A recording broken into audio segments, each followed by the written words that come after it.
Enggak, kita nggak akan menuntut untuk ada mosi tidak percaya terus presiden kita yang tercinta ini untuk di impeach gitu. Enggak lah. Ya enggak lah, kita kan nggak begitu. Ingin bantu memperbaiki negara dari segala sisi. Iya, karena bisa aja nanti waktu dia tidak menjabat ada sebuah luka lama yang dibawa-bawa. Kita nggak mau, kita mau selesaikan ini semua dengan baik. Dia tidak crash landing, dia smooth landing gitu loh nantinya. Dan kita bantu.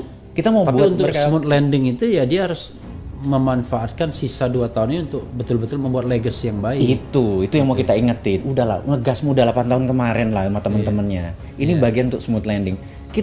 Kita orang Jawa tuh, saya sih, mikul dhuwur mendem jero. Saya mau ngomong itu tadi. Iya kan? Mikul dhuwur mendem jero. Jadi kita nggak akan, tetap kita junjung dia mantan presiden ke-7, dia pejabat Menko yang kesekian, dia wakil presiden. Kita tetap menjunjung, nggak akan kita pesakitkan. Tapi itu, pesan buat pejabat baru jangan begitu lagi. Cuman kita ingetin 2 tahun ini lo recover lah, gitu kan yang ini. Terus yang baru nanti jangan kalau lu screw up lu bisa keluarga lu, bukan lu yang di penjara, keluarga lu juga ikut di penjara misalnya kayak gitu kan. Ngono ya ngono. Iya. Tapi ojo ngono. Ini yang kita bilang bahwa kita janji 2024 ke atas nggak ada lagi ribut sana ribut sini. Kadrun, kampret, cebong nggak ada. Kita garansi. Tapi kalau yang masih bagian dari mereka, gua rasa masih akan ada. Jadi gue cuma ngingetin nih. Makanya gitu. politiknya itu harus terbuka. Makanya kalau saya pribadi sama teman-teman berjuang agar presidensial threshold itu 0. Maksudnya biar calon presiden itu tidak lagi di peta kompli cuma 2 saja. Iya. Sebenarnya bisa 1, cuma karena regulasi tidak memungkinkan 1, makanya akhirnya 2. Atau gini deh, ini kan lagi sering yang ada namanya talent scout. Jadi ada American Got Talent gitu ya contohnya. Kenapa enggak misalnya gini, PDIP sudah punya calon, Mbak Puan. Ya udah, PDIP mencari wapres, konvensi. Konvensi. 100 orang diseleksi. Yakin memang PDIP Puan? Ini contoh. Contoh ya baru ya. Kan semua udah punya jagonya untuk nomor 1. Udah nomor 2 ada konvensi. Jadi kalau ada konvensi dari 100 diseleksi, yang 15 masuk ke tahap nasional. Itu kan terjadi duel ide kan. Konsep, ide, strategi segala macam. Ini kan bisa nonton PDIP-nya. Nah, itu kalau gue maju kalau ada kayak gitu. Iya. Gitu. Terus nanti besoknya AHY adalah calon tunggal dari Demokrat. Udah, Demokrat get talent untuk wakil presiden. Nah, konvensi-konvensi ini kan ratusan orang diseleksi gitu.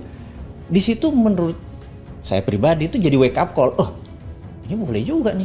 Atau ini kita mulai aja. Apa Bang Refli get talent? Jadi saya kemarin ngomong sama Rocky di sini.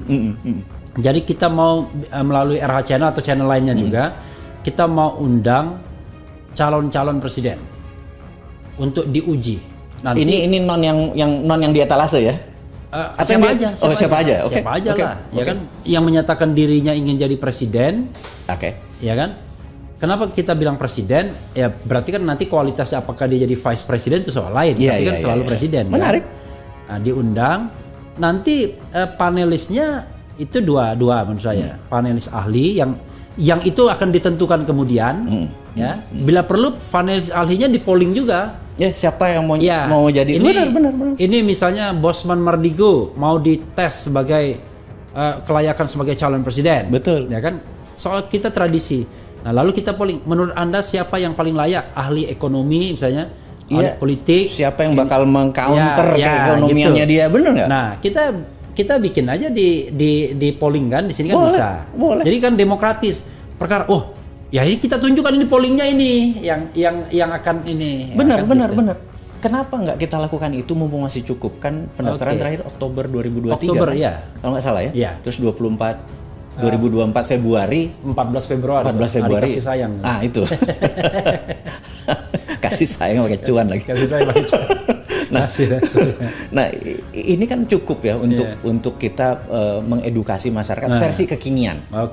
Gitu, versi kekinian. Apalagi sekarang kan kita kalau dulu kan agak sulit tiba-tiba orang bicara dengan airtime ya kan, televisi mahal bro ya kan, wah gini-gini kan belum tentu juga nanti menarik iklan dan lain sebagainya, apalagi yang datang oposisi. Ini kita nggak mikir iklan nih, kita yang paling penting adalah sarananya sudah ada YouTube kan, betul. Nanti di Refli Harun bisa di relay di mana-mana silakan aja. Itu bagus, gue setuju. Maksudnya itu yuk kita garap gitu ya.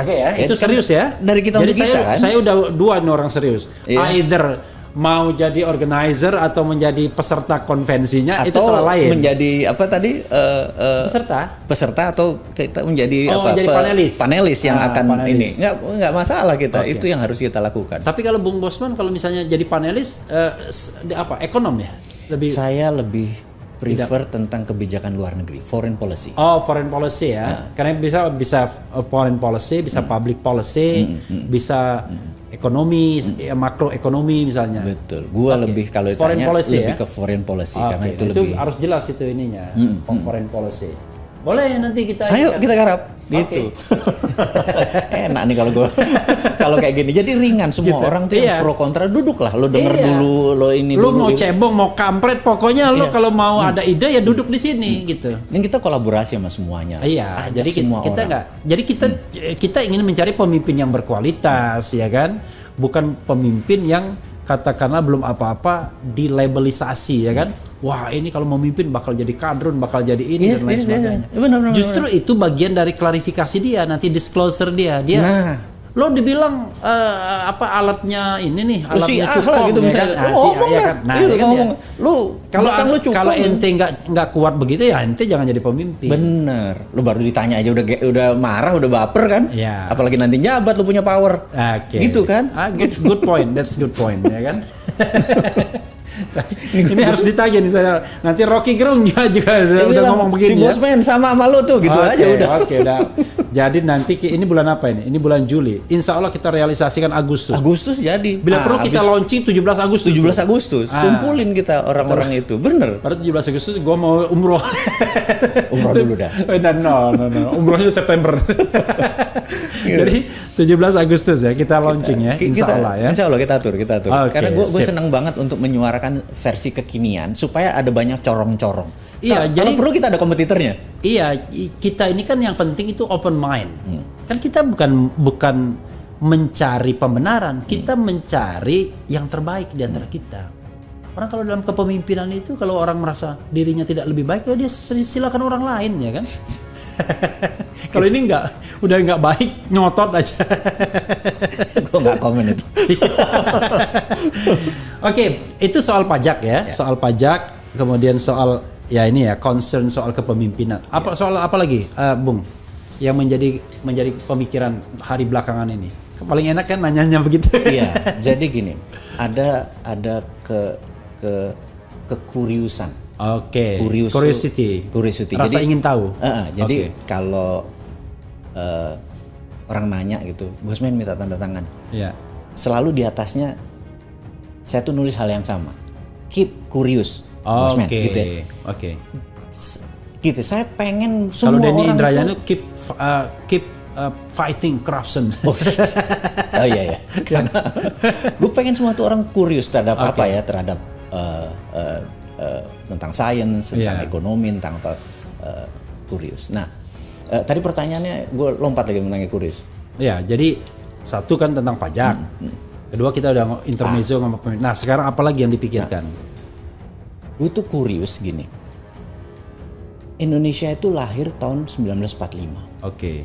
Tiongkok tuh lahir 1949. Kita tuh 4 tahun lebih tua dari Tiongkok. Dan tahun 50 Korea Selatan masih perang saudara. Masih perang. Itu Cina masih nanti 20 tahun kemudian Singapura setelah tahun 60-an. Masih berantem semua. Iya. Kita tuh jauh lebih kaya, tahun 55 kita bisa ngundang pemimpin terus gitu ya. Iya, Asia Afrika. Terus kenapa sekarang GDP-nya Tiongkok ada 15.800, Singapura 60.000.